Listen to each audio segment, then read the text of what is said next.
बिस्मिल्लाहिर्रहमानिर्रहीम। मैं उस वक्त बहुत ज़्यादा परेशान हालत में अस्पताल में मौजूद था, क्योंकि अस्पताल में आज मैं अपने बाप को बहुत तशवीशनाक हालत में लाया था, जिसे शायद दिल का दौरा पड़ा था।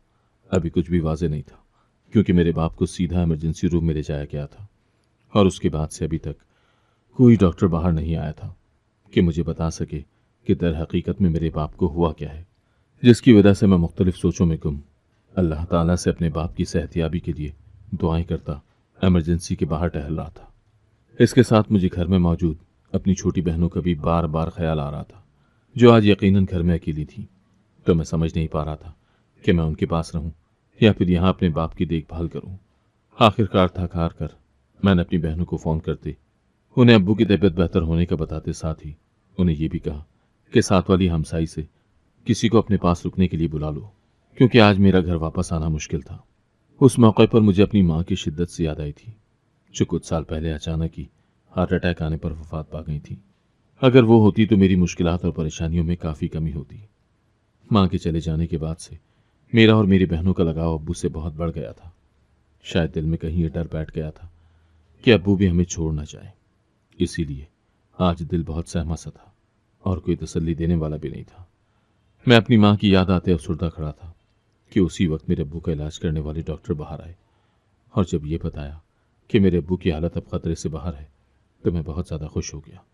लेकिन उनके मुंह से निकलने वाली अगली बात ने मुझे चकरा कर रख दिया था, और मैं साकत सा खड़ा सामने मौजूद डॉक्टर का चेहरा देख रहा था, जैसे उनकी बात समझने की कोशिश करने लगा हूँ। डॉक्टर का कहना था कि मेरे अब्बू के दिल के वॉल्व बंद हो चुके हैं, जिन्हें खोलने के लिए उन्हें ऑपरेशन करना पड़ेगा, जिसके लिए 10 लाख रुपए की ज़रूरत पड़ेगी। अपने अब्बू की इतनी ख़राब हालत का सुनते मैं पहले से भी ज़्यादा परेशान हो गया था, और इसके साथ मुझे पैसों की परेशानी भी लग गई थी। 10 लाख रुपए कोई मामूली रकम नहीं थी, मेरे लिए तो बिल्कुल भी नहीं, जिनका एक महीने का गुजारा ही मुश्किल से होता हो।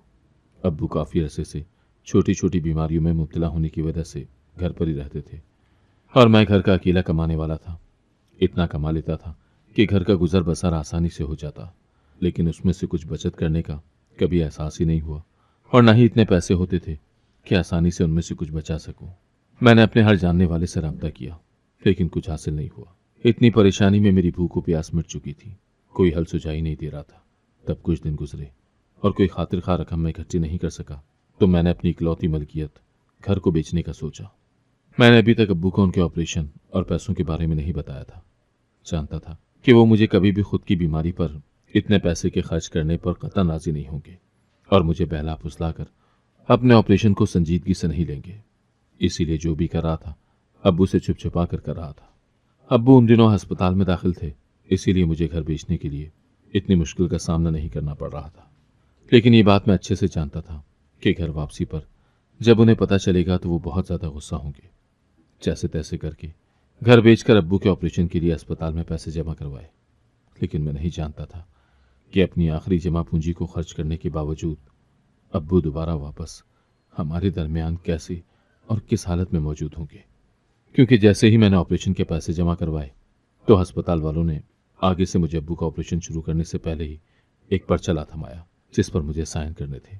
और जब मैंने उस पर्चे पर छपी तहरीर पढ़ी, तो मेरी आंखें फटी की फटी रह गईं, क्योंकि उस पर लिखा था कि अब्बू के ऑपरेशन के कामयाब होने की गारंटी वो नहीं देंगे, और इस दौरान अब्बू पर किसी किस्म की माजूरी भी लाहक हो सकती है। ये सब पढ़ते ही मुझे अंदाजा हो गया था कि मेरे साथ इन अस्पताल वालों ने धोखाधड़ी की है। वो यकीनन ये सब पहले से जानते होंगे, लेकिन अब मैं सिवाय दुआ के और कुछ नहीं कर सकता था। लेकिन दिल में वसवसे पैदा हो चुके थे, और फिर वाकई अब्बू दोबारा अपनी टांगों पर चल नहीं पाए थे, और मैं जो अब्बू को घर पर उनके जरा से बेहोश होने पर अस्पताल लाया था, अब इतने दिनों बाद इतना पैसा लगाने के बाद उनको व्हीलचेयर पर वापस घर ले जा रहा था। ये सदमा हम सब के लिए बहुत बड़ा था। अगर अब्बू इस सब के बाद पहले जैसे हो जाते, तो शायद हम आने वाली हर दुख तकलीफ को भूल जाते, और फिर तो जैसे परेशानियों और मुश्किलों ने हमारी जिंदगियों की तरफ रुख कर लिया था, और मैं उन दिनों ये भी भूल बैठा था कि अब ये घर हमारा नहीं रहा, और इसके असल हकदार बहुत जल्द आने वाले हैं। मैं ये बात न जाने कब तक भूला ही रहता कि एक दिन खुद से ही वो लोग घर के दरवाजे तक आ पहुंचे, जिनको मैंने घर बेचा था। मैंने उनसे कुछ दिन यहाँ रहने की मोहलत ले रखी थी, और अब वो मोहलत खत्म हो चुकी थी। उनका ऐसे आना जैसे मुझे किसी गहरी गफलत से जगा गया था, और मैं कुछ देर के लिए उन्हें अपने सामने देखता साकत सा हो गया था। फिर मुझे वो वक्त याद आया जब मैंने घर के कागजात उनके हवाले करने के बाद पैसे लिए थे और साथ बड़ी मिन्नत से मदद के बाद कुछ दिन मजीद इसी घर में रहने की इजाज़त भी ली थी, क्योंकि मैंने ये सोच रखा था कि अब्बू के ऑपरेशन के बाद जब उन्हें घर लाऊंगा तो उन्हें किसी किस्म का दिली सदमा ना पहुंचे। इसीलिए मैंने ये सारा लायामल तरतीब दिया था कि उनकी तबीयत संभलते ही मैं अब्बू को सारी बात बताता, और इस दौरान किसी और जगह किराए का घर तलाश करने का भी मेरा पक्का इरादा था। लेकिन सब कुछ मेरी तवक्कुआत के बरक्स होता चला गया था, और अब घर के नए मालिकान मुझे एक आफत की तरह मालूम हो रहे थे, क्योंकि उनके दिखाई देते तेवर काफ़ी जारहाना से लग रहे थे, और वो यकीनन मुझे दोबारा कोई मोहलत देने वाले नहीं थे। उस दिन मुझे अच्छे से अंदाज़ा हो गया था कि आज हकीकत में मेरी बहनें और मैं भी आसरा हो गए हैं, और हमें इस कड़े वक्त में कोई सहारा देने वाला नहीं है। जब मैं ये सारा मसला लेकर अपनी बहनों के पास पहुंचा तो उन दोनों ने मेरी सारी बात सुनते मुझसे किसी किस्म के गिले शिकवे का इजहार नहीं किया, और कहा कि अगर मेरी जगह वो होती तो ऐसा कुछ ही करती, अब्बू के इलाज को फौकियत देती। लेकिन अब्बू ने ये सब सुनते बस कुछ पल के लिए मेरे चेहरे की तरफ देखा था, और फिर उनकी आंखों से आंसू बह निकले थे, जिस पर मैं गहरा सांस भरकर रह गया, क्योंकि उनको तसल्ली देने के लिए मेरे पास अल्फाज नहीं थे। और फिर जल्दी जल्दी सारे घर का सामान समेटा और एक बड़े ट्रक पर सामान लोड करवा लिया। लेकिन अब मेरे पास ट्रक वाले को बताने के लिए वो जगह नहीं थी जहां पर वो हमारे घर का सामान ले जाता। मुझे अपने सामने अंधेरा ही अंधेरा महसूस हो रहा था। मैं शायद हिम्मत हारने लगा था, और दूसरा अपनी जवान होती बहनों और माजूर बाप का बोझ मुझे एकदम से बहुत ज्यादा लगने लगा था।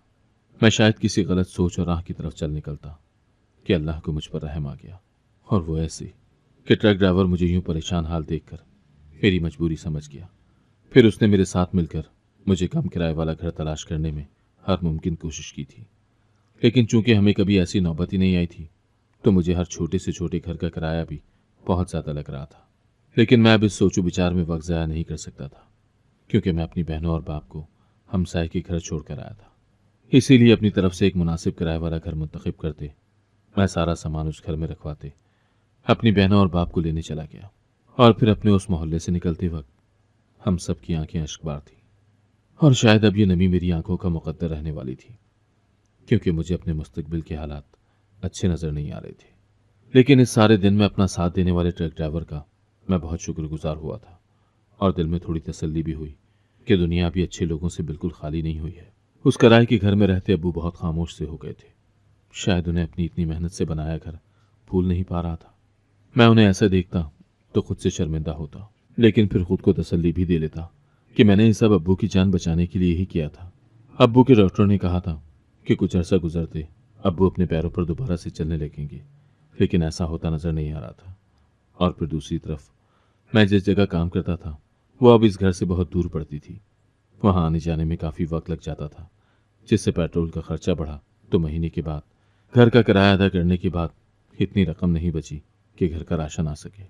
मैं जिस जगह काम करता था वहां कोई कम कीमत में किराए का मकान मिलकर नहीं दे रहा था, और अब अपने हाथ में मौजूद चंद पैसे देखते मुझे अपने मौजूदा घर का किराया भी बहुत ज़्यादा लग रहा था। मैं उस वक्त इस दुनिया में अपनों के होते हुए भी अकेला पड़ने लगा था। मैं अपनी परेशानी अपनी बहनों को बताना नहीं चाहता था, और अब्बू इस हालत में नहीं थे कि मैं उनसे ये सब कहूँ, और शायद वो कोई मशवरा ही दे दे। मेरे घर फाकों की नौबत आने लगी थी, लेकिन सब एक दूसरे से नजरें चुराते अपने भूखा ना होने का ऐलान करते रहते थे। मैंने कोई और चारा ना देखते एक इससे भी कम किराए वाला घर ढूंढा, और एक बार फिर अपना साजो सामान उठाए एक नए घर में आ गए, जिसका किराया कम था। तो ये घर भी बहुत छोटा था और कुछ पसमानदा सा था। फिर उसके बाद न जाने कितनी बार एक के बाद एक घर बदलते ही चले गए, लेकिन इसके बावजूद हमारे माली हालात साजगार ना हो सके, बल्कि बढ़ती महंगाई ने हालात बद से बदतर कर दिए थे। यहाँ मैं घर पर घर बदलता रहा था, वहीं मैंने अच्छे से अच्छा काम तलाश करने की भी पूरी कोशिश की थी, लेकिन ऐसा कोई काम नहीं मिल पा रहा था। अब्बू बिस्तर के ही होकर रह गए थे, जो कि मेरी नाअहली की वजह से हुआ था, क्योंकि मैं अपनी मसरूफियात और गम में मगन उनकी तरफ ध्यान ही नहीं दे सका था। अपने बिस्तर पर लेटे बाप की बेबसी और अपनी शादी की उम्र को पहुंचती बहनों को देखते मुझे लगता कि शायद मैं पागल हो रहा हूँ, क्योंकि मैं अब अपने काम वाली जगह पर चिड़चिड़ापन दिखाता, अक्सर काम से निकाल दिया जाता था। मैं अजीब जहनी पसमानदगी का शिकार रहने लगा था। घर में खाने को कुछ नहीं था और मैं 2 दिनों से भूखा था, और सूरत हाल ये थी कि किसी कामकाज के लिए भी दिल नहीं मान रहा था। मैं एक जगह अफसुर्दा सा बैठा सड़क पर आती जाती गाड़ियों को तकता जा रहा था, जब एक गाड़ी मेरे पास आकर रुकी और उसमें से एक शख्स निकलता सामने मौजूद बड़ी सी बेकरी के अंदर चला गया। मैं अपनी सोचों में गुम उस पर नजरें टिकाए बैठा रहा, लेकिन जब वो अपनी गाड़ी की तरफ वापस आया तो उसके पास बहुत सारे शॉपर थे। मैं उस दिन पहली बार ऐसे ही बिना कुछ सोचे समझे उसकी तरफ चल पड़ा और उससे मदद मांगने लगा। मुझे अपना आप उस वक्त भिखारियों जैसा लग रहा था, लेकिन शायद भूख सब कुछ भुला देती है। मुझे लगा था कि सामने मौजूद इंसान मुझे देखते ही धुतकार देगा या फिर मेरी बात सुनते हुए भी अनसुनी करते वहां से चला जाएगा, लेकिन मेरी हैरत की इंतहा न रही जब उस इंसान ने मेरी मदद करने के लिए हामी भर ली। उसने मुझे अपना पता बताया और कहा कि मैं वहां आ जाऊं तो वो मेरे बारे में सब जानकर काम के मुतालिक सोचेगा। मेरे दिल में उस इंसान के रवैयों को लेकर कुछ अच्छी उम्मीदें बनने लगी थी। मेरी परेशान सूरत देखते उसने जबरदस्ती कुछ पैसे मेरे हाथ में दिए और वहां से चल दिया। मैं उस इंसान के दिए पैसों से घर में खाने पीने का सामान ले गया और फिर काफी दिनों के बाद हम सब ने पेट भर कर खाना खाया था। मुझे लगने लगा था जैसे हमारी मुश्किलात खत्म होने वाली हैं। उस इंसान की अच्छाई देखते मुझे एक बार फिर इस दुनिया में रहमदिल इंसानों की मौजूदगी का एहसास हो रहा था। मैं उससे अगले ही दिन अपने मौजूदा हुलिये में कुछ सुधार लाता उस गाड़ी वाले इंसान के दिए पते पर जा पहुंचा था, मगर वहां पहुंचते पहुंचते मेरा दिल न जाने क्यों धड़कने लगा था। उस गाड़ी वाले इंसान ने मुझे अपने घर का पता दिया था। मैं जब उसके घर पहुंचा तो उस महलनुमा घर को देखते काफी मरूब हुआ और दिल में यह भी ख्याल आया कि अब लाजमन मेरे दिन बदल जाएंगे और मैं अपनी तमाम ज़रूरतें आसानी से पूरी कर सकूंगा। मैं आंखें फाड़े उस घर की खूबसूरती को देखता उस गाड़ी वाले इंसान का इंतजार कर रहा था और फिर थोड़ी देर बाद ही वो आ गया तो मैं उसके एहतराम में खड़ा हो गया। उसने खुद बैठने के साथ मुझे भी अपने सामने बैठ जाने को कहा तो मैं झिझकते हुए बैठा और एक बार अपनी अर्जी उसके सामने पेश की तो वो शख्स कुछ पल के लिए मुझे बगौर तकता रहा और फिर बोला कि वो मुझे बहुत अमीर कर देगा। जिस पर मैंने कहा मुझे ज़्यादा पैसे की लालच नहीं है, मैं बस इतना चाहता हूँ कि अपनी बहनों को ब्याह सकूं और अपना ज़ाती घर ले सकूं। मेरी बातें सुनते सामने वाले शख्स की आंखें न जाने क्यों चमकती जा रही थी। उसकी आंखें हनूज मुझ पर टिकी पता नहीं क्या खोज लेना चाहती थी। मैं जो अब तक बहुत पुरसुकून हो चुका था उस शख्स को अपनी हर मुश्किल का हल समझते जैसे ही मुतमईन होने लगा। सामने बैठे शख्स के मुंह से निकली उसकी बात ने मेरे औसान खाता कर दिए थे। मैं टुकर टुकर उसकी शक्ल देखने पर मजबूर हुआ था, क्योंकि मैं ऐसी किसी बात की उससे तवक्को ही नहीं कर रहा था। और वो बात ये थी कि वो मुझे कह रहा था कि मैं उसकी बेटी से शादी कर लूं, और उसकी बेटी से शादी करने से यकीनन मेरी जिंदगी बदल जाने वाली थी।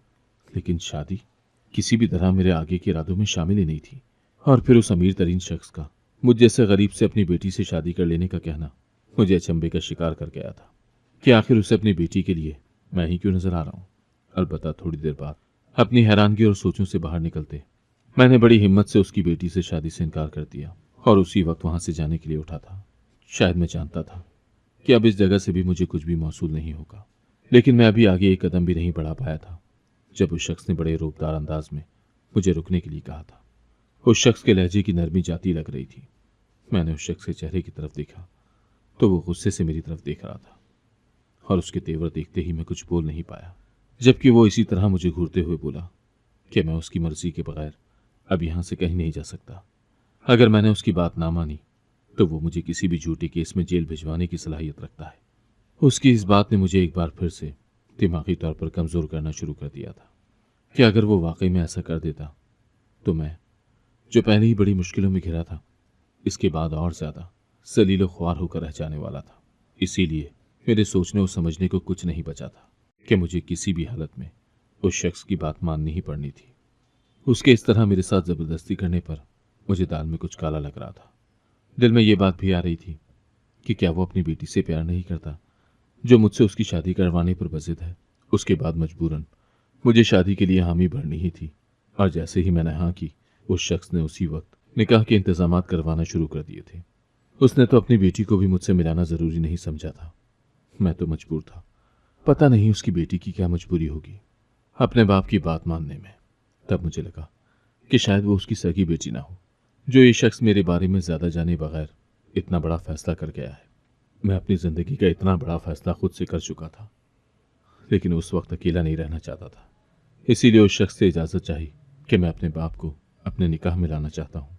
मेरी बात सुनते उसने फौरी इनकार कर दिया और कहा कि वो किसी भी झंझट में नहीं पड़ना चाहता। उसके लिए बस मेरा यहाँ होना ही काफ़ी था। अपने इस तरह एक किस्म के खुफिया निकाह पर मैं दिल दिल में अपनी बहनों और बाप से शर्मिंदा होने लगा था कि मैं आज तक उन्हें अपनी ज़ात से कोई बड़ी खुशी नहीं दे सका था। और अब तो मुझे खुद भी मुस्तकबिल की कोई खैर खबर नहीं थी। बस हैरान परेशान एक जगह बैठा था कि वहीं पर मौलवी साहब आ गए और मैं उसी हैरानगी में निकाह कबूल करता, निकाह के पेपर पर साइन करता, एक कतई तौर पर अनजान लड़की को अपने साथ बांध गया था। निकाह होते ही अब मेरे दिल में अपनी बीवी से मिलने की एक बेचैनी सी फैलने लगी थी। जिस तरह बगैर लड़की और लड़के की मर्जी के निकाह हुआ था, दिल में तजस्सुस पैदा होना तो आम सी बात थी। ये निकाह और शादी जो मेरी जिंदगी में आखिर में थे, इस शख्स की वजह से वही सबसे पहले हो चुका था। मैं उस वक्त खुद को एक कठपुतली जैसा ही समझ रहा था, क्योंकि निकाह के बाद भी उस शख्स ने मुझे घर जाने नहीं दिया था। अब तो वक्त गुजरते मेरे दिल में बस यही दुआ थी कि मेरे घर वाले किसी तकलीफ से ना गुजरें। और अब इस निकाह को अपने हक में और अपने घर वालों के हक में अच्छे होने की दुआ दिल से निकल रही थी। लेकिन अपने साबिका हालात को देखते मैं ज़्यादा खुशगुमानियों का शिकार नहीं हो पा रहा था। अपना ये दिन जो मैंने एक नई उम्मीद के तहत शुरू किया था, इस दिन का इख्तिताम न जाने मुझे क्या क्या दिखाने वाला था। निकाह के बाद वो गाड़ी वाला इंसान जो अब मेरा ससुर बन चुका था, अब भी उसके चेहरे पर मुझे लेकर कोई नरमी नहीं आई थी। हालांकि अब तो मैं उसकी बात मान चुका था। अब आगे पता नहीं उस इंसान ने क्या सोच रखा था, लेकिन जैसे ही रात हुई उसने मुझे अपनी बेटी का कमरा दिखाया और उसके पास जाने को कहा। मैं ना चाहते हुए भी धीमे कदमों से उस कमरे की तरफ बढ़ गया था। मैंने कमरे का दरवाज़ा खोलने से पहले एक नज़र पीछे मुड़कर देखा तो मेरा ससुर अभी तक वहीं खड़ा था। खुदा जाने उसके दिमाग में क्या खराबी थी और वो क्या चाहता था, लेकिन मैं नहीं जानता था कि इस दरवाजे के खुलते ही मुझे आहिस्ता आहिस्ता सब समझ आ जाएगी। मैं जैसे ही दरवाज़ा खोलते कमरे में दाखिल हुआ तो मेरी बीवी मुझे बेड पर बैठी नजर आई। उसने भी उसी वक्त मेरी तरफ देखा तो उसे देखकर मेरा मुंह खुले का खुला रह गया था, क्योंकि वो देखने में बहुत ज़्यादा खूबसूरत थी। मैं एक ट्रांस की कैफियत में उसकी तरफ चलता बेड के पास पहुंच गया था, लेकिन जैसे ही मेरे कदम उसके पास जाकर रुके, उसे मुकम्मल तौर पर देखते मैं वैसे ही एक झटके से 2 कदम पीछे हुआ था और अब मेरी आंखें फटी की फटी रह गई थी। अब मैं हैरत ज़दा सा उस खूबसूरत लड़की की उस बदसूरती को देख रहा था, क्योंकि वो लड़की अपनी आधी टांगों के बगैर थी। उस कमरे में मौजूद हम दोनों नफूस को ही समझ नहीं आ रहा था कि एक दूसरे से क्या बात करें। और उस लड़की की हालत देखते ही मुझे उसके बाप का खुद से जबरदस्ती निकाह का मकसद भी समझ आने लगा था। यकीनन उसकी अपाहिज बेटी से कोई शादी करने को तैयार ही नहीं होगा, तो तभी उसने ये रास्ता निकाला। मुझे उस लड़की के इतना खूबसूरत होने के साथ उसके अधूरेपन पर दिली तौर पर दुख हुआ था। मुझे लगा था कि बस यही वजह थी ऐसे जबरदस्ती निकाह की, लेकिन अभी ऐसा नहीं था। आगे कुछ और भी था जो अभी खुलना बाकी था। हम दोनों मियाँ बीवी ने अपनी नई जिंदगी की शुरुआत करने से पहले एक दूसरे को अपने बारे में बताने का फैसला किया था, और मेरी बातों को सुनते मुझे ऐसा लगा जैसे मेरी बीवी के चेहरे पर इत्मीनान फैलने लगा है। लेकिन मेरी बीवी ने अपने बारे में जो पहली बात बताई वही मेरे लिए बहुत ज़्यादा चौंका देने वाली थी, और वो बात ये थी कि ये उसकी दूसरी शादी है। उसकी पहली शादी टूटने की वजह उसका एक कार एक्सीडेंट में अपनी दोनों टांगों को खो देना है। उसके साबिका शौहर को जब उसके टांगों से माजूर होने का पता चला था तो उसने बहुत जल्द उसे तलाक दे दी थी।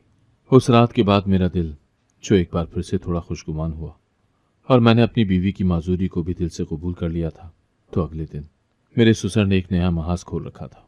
और आज जो बात मेरे ससुर कह रहे थे, दरअसल वही सब निकाह के पीछे की वजह थी।